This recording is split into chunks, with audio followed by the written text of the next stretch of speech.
എല്ലാവർക്കും വിനീതമായ നമസ്കാരം. ഞാൻ പ്രനോജ് പി ഫ്രാൻസിസ്. ബിസിനസ് ഹോസ്പിറ്റലിൻ്റെ പ്രാക്ടിക്കൽ വിസ്ഡം സീരീസിലേക്ക് ഏവർക്കും സ്വാഗതം. How to retire at 30, live your dream life forever. നല്ലൊരു സേവിങ്സുമായി എങ്ങനെ 30ാമത്തെ വയസ്സിൽ റിട്ടയർ ആകാം, ബാക്കി ലൈഫ് എങ്ങനെ അടിച്ചു പൊളിക്കാം, ഇതാണെന്ന് നമ്മൾ മനസ്സിലാക്കാൻ പോകുന്നത്. അടുത്ത് വരുന്ന നിങ്ങളുടെ 40 മിനിറ്റ് നിങ്ങൾ എനിക്ക് തരാൻ തയ്യാറാണെങ്കിൽ അടുത്ത 20 വർഷത്തിനുള്ളിൽ 1 കോടി രൂപ മുതൽ 2 കോടി രൂപ വരെ നേടാൻ ഞാൻ നിങ്ങളെ പഠിപ്പിക്കാം. പേടിക്കേണ്ട, നെറ്റ്വർക്ക് മാർക്കറ്റിങ്ങോ തട്ടിപ്പോ ഒന്നുമല്ല. ഇത് നേടാൻ നിങ്ങളുടെ അടുത്ത 10 വർഷത്തെ ചിട്ടയായ ജീവിതം മാത്രം മതി.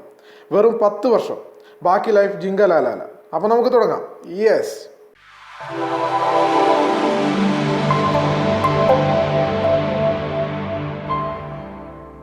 Hello friends, welcome back to the show.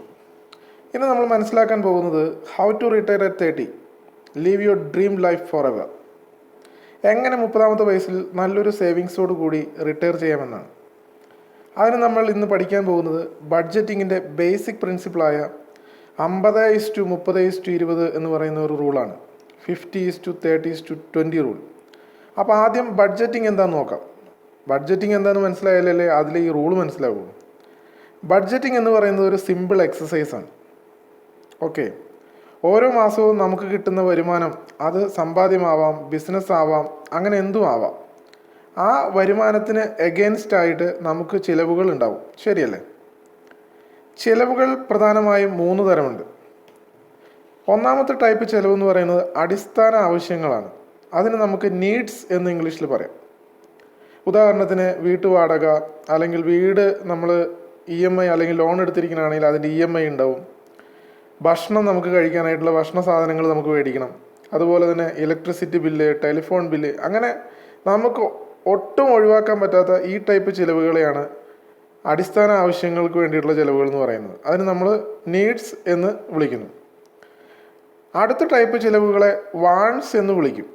നമ്മുടെ ആഗ്രഹങ്ങൾ, അത് നമുക്ക് അത്യാവശ്യകതയല്ല, എന്നാൽ കൂടി നമ്മളെ സംബന്ധിച്ചിടത്തോളം നമ്മുടെ ആഗ്രഹമാണ് അതൊക്കെ സ്വന്തമാക്കണമെന്ന്. അപ്പോൾ അതിന് വേണ്ടിയിട്ട് നമ്മൾ പൈസ ചിലവഴിക്കും. ആ ചിലവുകളെയാണ് നമ്മൾ വാണ്ട്സ് എന്ന് പറയുന്നത്.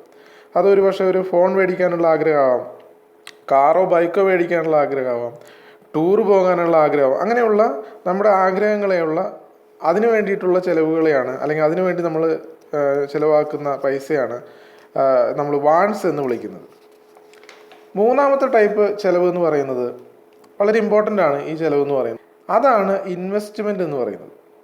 അപ്പോൾ ഇൻവെസ്റ്റ്മെൻറ്റ് എന്ന് പറയുന്ന ഒരു ചിലവ് തന്നെയാണ്. കാരണം ഒരു മാസം കിട്ടുന്ന വരുമാനത്തിൽ നമ്മളൊരു നിശ്ചിത തുക നമ്മൾ സമ്പാദ്യത്തിലേക്ക് മാറ്റി വയ്ക്കുക എന്ന് പറഞ്ഞാൽ അതൊരു ചിലവ് തന്നെയാണ്. പക്ഷേ ഭാവിയിൽ നമുക്കത് ഉപകാരമുള്ള കാര്യമാണ്. പക്ഷേ പലപ്പോഴും നമ്മുടെ ഈ ഓട്ടത്തിനിടയിൽ പലപ്പോഴും നമ്മൾ ശ്രദ്ധിക്കാത്തതും നമ്മൾ അത്രയധികം ഇമ്പോർട്ടൻ്റ് അല്ലാത്തതായിട്ട് മാറ്റി വയ്ക്കുന്നതുമായിട്ടുള്ള ഒരു കാര്യമാണ് ഇൻവെസ്റ്റ്മെൻറ്റ് എന്ന് പറയുന്നത്.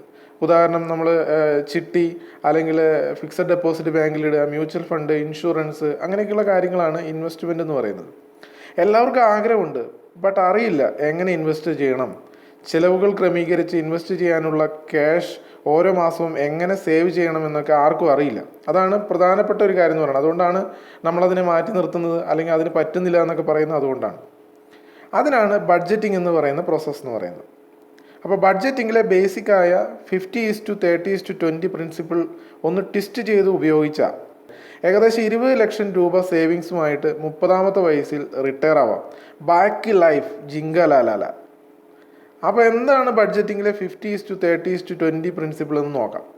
അപ്പോൾ അതിനു മുമ്പ് ഈ 20 ലക്ഷം രൂപ സേവിങ്സുമായിട്ട് നമ്മൾ 30ാമത്തെ വയസ്സിൽ റിട്ടയർ ആയി കഴിഞ്ഞാൽ പിന്നെ നമ്മളെ സംബന്ധിച്ചിടത്തോളം നമുക്ക് വേറെ ഒന്നും ചിന്തിക്കാനില്ല. നമ്മൾ ത്രൂ ഔട്ട് നമ്മുടെ ലൈഫിൽ നമുക്ക് ഇൻവെസ്റ്റ്മെൻറ്റിനെ കുറിച്ച് പിന്നെ ചിന്തിക്കേണ്ട കാര്യമില്ല. കാരണം ഈ ഇൻവെസ്റ്റ്മെൻറ്റ് ഇങ്ങനെ അത് മൾട്ടിപ്പിൾ ചെയ്ത് പിന്നീട് കോടികളിലേക്ക് നമ്മൾ മരിക്കുന്നതിന് മുമ്പ് ആവുന്ന ഒരു സാഹചര്യമാണ് നമുക്കിനി കാണാനായിട്ട് പറ്റുക. അപ്പോൾ നമുക്ക് എങ്ങനെയാണെന്ന് നോക്കാം. ആ പറയുന്ന ഒരു ട്വിസ്റ്റ് എങ്ങനെയാണ്, ഈ പറയുന്ന ഒരു പ്രിൻസിപ്പിൾ നമ്മുടെ ലൈഫിൽ, അല്ലെങ്കിൽ ഈ പറയുന്ന ഒരു ബേസിക് ആയിട്ടുള്ളൊരു കാര്യം എങ്ങനെ നമ്മുടെ ജീവിതത്തിൽ പ്രായോഗികമാക്കാം എന്നുള്ളതാണ് നമ്മൾ നോക്കാൻ പോകുന്നത്. ഓക്കെ, അപ്പോൾ എന്താണ് ബഡ്ജറ്റിങ്ങിലെ 50:30:20 പ്രിൻസിപ്പിൾ? ഇറ്റ് സേസ്, അത് എന്താ പറയണമെന്ന് വെച്ച് കഴിഞ്ഞാൽ നിങ്ങളുടെ മാസ വരുമാനത്തിലെ 50% നിങ്ങളുടെ അത്യാവശ്യങ്ങൾക്ക് വേണ്ടിയിട്ട്, അതായത് നമുക്ക് ഒരിക്കലും മാറ്റിവെക്കാൻ പറ്റാത്ത അടിസ്ഥാന ആവശ്യങ്ങൾക്ക് വേണ്ടി മാറ്റിവെക്കാനാണ് പറയുന്നത്. ബാക്കി വരുന്ന 30% അത് നിങ്ങളുടെ ആഗ്രഹങ്ങൾക്ക് വേണ്ടി, വാണ്ട്സിന് വേണ്ടിയിട്ട് മാറ്റിവെക്കുക. അതുപോലെ തന്നെ നമ്മുടെ ഒരു മാസത്തെ വരുമാനത്തിലെ ബാക്കി 20% അത് ഇൻവെസ്റ്റ്മെൻറ്റിന് വേണ്ടി മാറ്റിവെക്കുക. ഇതാണ് 50:30:20 എന്ന് പറയുന്ന ബഡ്ജറ്റിങ്ങിലെ ബേസിക് ആയിട്ടുള്ള പ്രിൻസിപ്പിൾ നമുക്ക് പറഞ്ഞു തരുന്നത്. അപ്പോൾ ഈ മോഡൽ ഞാൻ യൂസ് ചെയ്യാൻ തുടങ്ങിയപ്പോൾ ഒരുപാട് ലേറ്റായി. കാരണം ഞാൻ പഠിച്ചതൊക്കെ BSc മാത്തമാറ്റിക്സും അതുപോലെ തന്നെ അങ്ങനെ ഒരു സയൻസ് റിലേറ്റ് ചെയ്തിട്ടുള്ള സബ്ജക്റ്റുകളാണ്, എൻജിനീയറിങ് അങ്ങനെയൊക്കെയുള്ള കാര്യങ്ങളാണ് ഞാൻ പഠിച്ചത്. അപ്പോൾ എന്നെ സംബന്ധിച്ചിടത്തോളം ഈ പറയുന്ന ബഡ്ജറ്റിങ്ങോ അല്ലെങ്കിൽ ഒരു കൊമേഴ്സ് ബേസ് ചെയ്തിട്ടുള്ള ഒരു കാര്യത്തെക്കുറിച്ച് ഞാൻ അവെയർ ആയിരുന്നില്ല. ഈ പറഞ്ഞൊരു കാര്യം തുടക്കത്തിൽ ആരും പറഞ്ഞു തരാനായിട്ട് ആരും ഉണ്ടായിരുന്നില്ല. ആരും ഒരുപക്ഷെ അറിയാഞ്ഞിട്ടായിരിക്കാം, ഒരുപക്ഷെ അല്ലെങ്കിൽ അത് അങ്ങനെ മറ്റുള്ളവരിലേക്ക് അത് പകർന്നു കൊടുക്കാത്തതായിരിക്കാം. എനിവേ, ഞാൻ അറിഞ്ഞത് ഒരുപാട് ലേറ്റായിട്ടാണ്. ഇപ്പോൾ ശരിക്കും പറയുകയാണെന്നുണ്ടെങ്കിൽ വളരെ കുറച്ച് നാളുകൾക്ക് മുമ്പാണ് ഞാൻ അറിയുന്നത്. ശരിക്കും വളരെയധികം സങ്കടം തോന്നുന്നുണ്ട്. കാരണം വെച്ച് കഴിഞ്ഞാൽ ഇത് നമ്മുടെ കരിയറിൻ്റെ, അതായത് ഒരു 22 അല്ലെങ്കിൽ ആ പറയുന്ന ഡിഗ്രിയൊക്കെ കഴിഞ്ഞിരിക്കുന്ന സമയത്താണ് ഇതിനെക്കുറിച്ച് അറിയാനായിട്ട് പറ്റിയിരുന്നെങ്കിൽ ഒരുപാട് ജീവിതത്തിൽ ഒരുപാട് വ്യത്യാസങ്ങൾ വരുത്താൻ കഴിയുമെന്ന് ഇപ്പോൾ മനസ്സിലാവുന്നു. പക്ഷെ അതിനെക്കുറിച്ച് ഇപ്പോൾ ആലോചിച്ച് നമുക്ക് സങ്കടമുണ്ട്. പക്ഷേ ഇനിയിപ്പോൾ അതിനെക്കുറിച്ച് ഞാൻ സങ്കടപ്പെട്ടിട്ട് കാര്യമില്ല. But you are lucky, you can start this model very early in your 20s. കാരണം എന്ന് വെച്ചാൽ നിങ്ങളിപ്പോൾ ഇതിൽ 20-25 വയസ്സിനുള്ളിലൊക്കെ വരുന്ന കുട്ടികളാണ് ഈ പറയുന്ന വീഡിയോ അല്ലെങ്കിൽ ഈ പറയുന്ന ഒരു മെസ്സേജ് കേൾക്കുന്നതെങ്കിൽ തീർച്ചയായിട്ടും അവരുടെ ജീവിതത്തിൽ വളരെ വലിയ മാറ്റങ്ങൾ ഉണ്ടാകുമെന്നുള്ളത് കാര്യം ഞാൻ ഗ്യാരണ്ടിയാണ്. കാരണം വെച്ച് കഴിഞ്ഞാൽ അവരുടെ ജീവിതത്തിൽ അവർ പിന്നെ ഈ പൈസ എന്ന് പറയുന്ന ഒരു കാര്യത്തുമായി ബന്ധപ്പെട്ട് അവർക്ക് 30 വയസ്സിന് ശേഷം പിന്നീട് വ്യാകുലപ്പെടേണ്ടി വരില്ല എന്നുള്ളതാണ്. അപ്പോൾ നിങ്ങൾക്ക് ജസ്റ്റ് 20 years ആയിട്ടുള്ളൂ എങ്കിൽ നിങ്ങൾക്ക് ഒരുപാട് ടൈമുണ്ട് ഈ മോഡൽ എക്സസൈസ് ചെയ്യാൻ. മാക്സിമം ഒരു 50 വയസ്സ് വരെ അല്ലെങ്കിൽ 50 വയസ്സ് വരെ എങ്കിലും നിങ്ങൾക്ക് ഈ മോഡൽ യൂസ് ചെയ്യാൻ പറ്റും എന്നുള്ളതാണ് ഏറ്റവും വലിയൊരു കാര്യം എന്ന് പറയുന്നത്. ഇപ്പോൾ ഐ ആം ഇൻ 40s.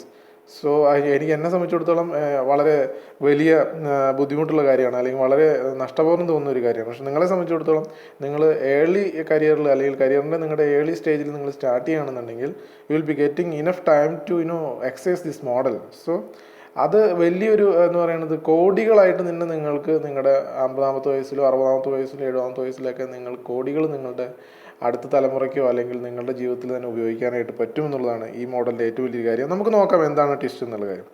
അപ്പോൾ ഈ മോഡൽ ബിൽഡ് ചെയ്തിരിക്കുന്നത് കോമ്പൗണ്ടിങ്ങിലാണ്. അതായത് കോമ്പൗണ്ടിങ് എന്ന് പറയുന്ന ഒരു പ്രിൻസിപ്പിളിലാണ് ഈ പറയുന്ന ബേസിക് ആയിട്ടുള്ള ബഡ്ജറ്റിങ്ങിൻ്റെ ഈ 50:30:20 പ്രിൻസിപ്പിൾ ബിൽഡ് ചെയ്തിരിക്കുന്നത്. ദ പവർ ഓഫ് കോമ്പൗണ്ടിങ് എന്താണ് എന്ന് മനസ്സിലാവാനായിട്ട് ഞാനൊരു കഥ പറയാം. അപ്പോൾ കോമ്പൗണ്ടിങ് എന്താണ് എന്നുള്ളത്, അതായത് കോമ്പൗണ്ടിങ് എന്ന് പറഞ്ഞാൽ വളരെ സിമ്പിളാണ്. നമ്മൾ കുറച്ച് പൈസ നിക്ഷേപിക്കുന്നു, അത് കുറച്ച് നാളുകൾ കഴിയുമ്പോൾ, അതായത് ഇപ്പോൾ 6 മാസം 1 വർഷം കഴിയുമ്പോൾ അതിന് നമുക്ക് ഇൻട്രസ്റ്റ് കിട്ടും, പലിശ കിട്ടും. പിറ്റത്തെ വർഷം കാൽക്കുലേറ്റ് ചെയ്യുന്നത് നമ്മൾ ഇൻവെസ്റ്റ് ചെയ്ത ആ പറയുന്ന പ്രിൻസിപ്പൽ എമൗണ്ടിലല്ല കാൽക്കുലേറ്റ് ചെയ്യുന്നത്. കോമ്പൗണ്ടിങ്ങിൽ എങ്ങനെയാണെന്ന് വെച്ച് കഴിഞ്ഞാൽ പിറ്റത്തെ വർഷം അതിൻ്റെ ഇൻട്രസ്റ്റ് കണക്ക് കൂട്ടുക, ഈ പ്രിൻസിപ്പൽ നമ്മൾ ഇൻവെസ്റ്റ് ചെയ്ത തുകയും നിക്ഷേപിച്ച തുകയും അതിന് ആ ഒരു വർഷം നമുക്ക് കിട്ടിയ പലിശയും കൂട്ടിച്ചേർത്തിട്ട് ആ പറയുന്ന മൊത്തം കിട്ടുന്ന തുകയുണ്ട്, ആ തുകയിലാണ് പിന്നെ പലിശ കണക്കാക്കുക. അപ്പോൾ അടുത്ത വർഷം അത് ആ പറയുന്ന തുകയിൽ പലിശ കണക്കാക്കി കഴിയും. പിറ്റത്തെ വർഷം ആ പറയുന്ന തുകയുടെ കൂടെ രണ്ടാമത്തെ വർഷം കിട്ടിയ പലിശയും കൂടി കൂട്ടിച്ചേർത്തിട്ട് കിട്ടുന്ന തുകയിലാണ് പിന്നീട് നമ്മൾ ഇൻട്രസ്റ്റ് കണക്ക് കൂട്ടുക. ഇതാണ് കോമ്പൗണ്ടിങ് എന്ന് പറയുന്ന ഒരു പ്രിൻസിപ്പിൾ, അല്ലെങ്കിൽ കോമ്പൗണ്ടിങ് എന്ന് പറയുന്ന ഒരു സംവിധാനം അതാണ്. അപ്പോൾ കോമ്പൗണ്ടിങ്ങിൻ്റെ ഒരു സാധ്യത അല്ലെങ്കിൽ അതിൻ്റെ ഒരു പവർ എന്താണെന്ന് മനസ്സിലാക്കാനായിട്ട് ഒരു വളരെ സിമ്പിളായിട്ടൊരു കഥ പറയാം. അപ്പോൾ ആ കഥയിലൂടെ നിങ്ങൾക്ക് ഒരു പക്ഷേ കുറച്ചും കൂടി എന്ന് പറയുന്നത് കോമ്പൗണ്ടിങ്ങിൻ്റെ ഒരു രീതി എന്താണെന്ന് നിങ്ങൾക്ക് മനസ്സിലാക്കാനായിട്ട് പറ്റുമെന്ന് വിശ്വസിക്കാം. ഓക്കെ, നിങ്ങളിൽ പലരും ചിലപ്പോൾ ഈ കഥ കേട്ടിട്ടുണ്ടാവും. ഈ കഥ എന്താണ് പറയുന്നതെന്ന് വെച്ച് കഴിഞ്ഞാൽ, പണ്ടൊരു രാജ്യത്തൊരു ധനികനായ രാജാവുണ്ടായിരുന്നു. അയാൾ വളരെയധികം പൈസയുള്ള ധനികൻ മാത്രമായിരുന്നില്ല, ഒരു നല്ല ദാനശീലനും കൂടിയായിരുന്നു. അതേ രാജാവിൻ്റെ ജയിലിൽ ഒരു കള്ളൻ ഉണ്ടായിരുന്നു. അയാളെ തൂക്കിക്കൊല്ലാനുള്ള ഡേറ്റ് അടുത്ത് വന്നപ്പോൾ രാജാവ് ആ കള്ളനെ വിളിപ്പിച്ചു. അപ്പോൾ കള്ളൻ രാജാവിൻ്റെ നിറഞ്ഞ ആ ഒരു സദസ്സിൽ വന്ന് നിൽക്കുകയാണ്. അപ്പോൾ രാജാവ് ആ സമയത്ത് മന്ത്രിയായിട്ട് ചെസ്സ് കളിച്ചുകൊണ്ടിരിക്കുകയാണ്.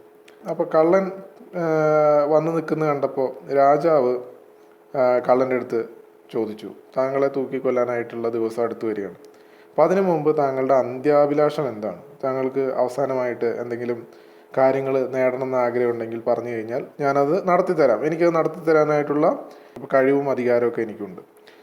അപ്പോൾ കള്ളനറിയാം ഇപ്പോൾ എന്ത് ചോദിച്ചാലും തരും, പക്ഷേ ഈ സിറ്റുവേഷനിൽ എന്നെ തുറന്നു വിടണമെന്നോ അല്ലെങ്കിൽ എന്നെ തൂക്കിക്കൊല്ലരുതെന്നൊന്നും പറഞ്ഞു കഴിഞ്ഞാൽ അതൊന്നും നടക്കുന്ന കാര്യമല്ല. പക്ഷേ എന്തെങ്കിലും നല്ലൊരു കാര്യം ചോദിച്ചു കഴിഞ്ഞാൽ അത് കിട്ടുമെന്നുള്ള കാര്യം 100% ഉറപ്പുമാണ്. അപ്പോൾ കള്ളൻ നല്ലപോലെ ഒന്ന് ആലോചിച്ചു, കുറച്ചു നേരം ഒന്ന് ആലോചിച്ചു.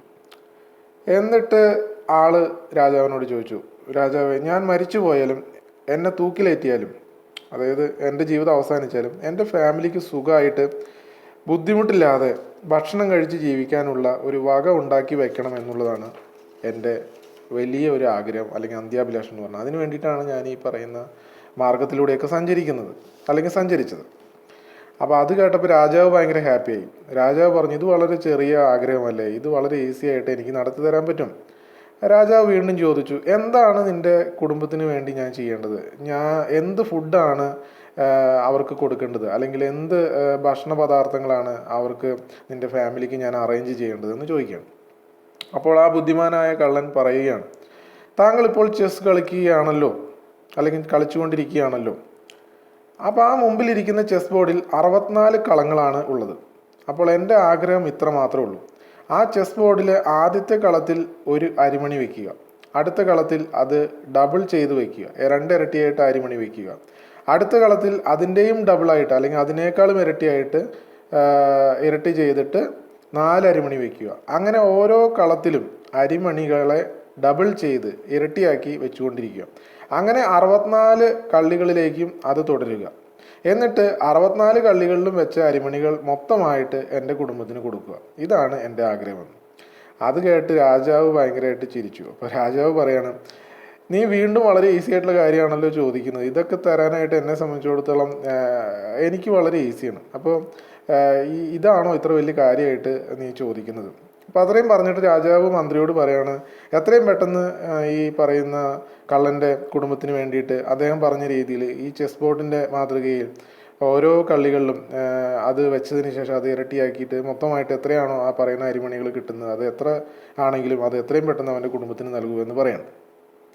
പിന്നെയാണ് കാര്യത്തിൻ്റെ യഥാർത്ഥ മുഖം പുറത്തു വരുന്നത്. ആദ്യത്തെ കള്ളിയിൽ 1 വെച്ചു, 1 അരിമണി വെച്ചു. രണ്ടാമത്തെ കള്ളിയിൽ 2 അരിമണി വെച്ചു. മൂന്നാമത്തതിൽ 4 അരിമണി വെച്ചു. നാലാമത്തതിൽ 8 വെച്ചു. അഞ്ചാമത്തതിൽ 16 വെച്ചു.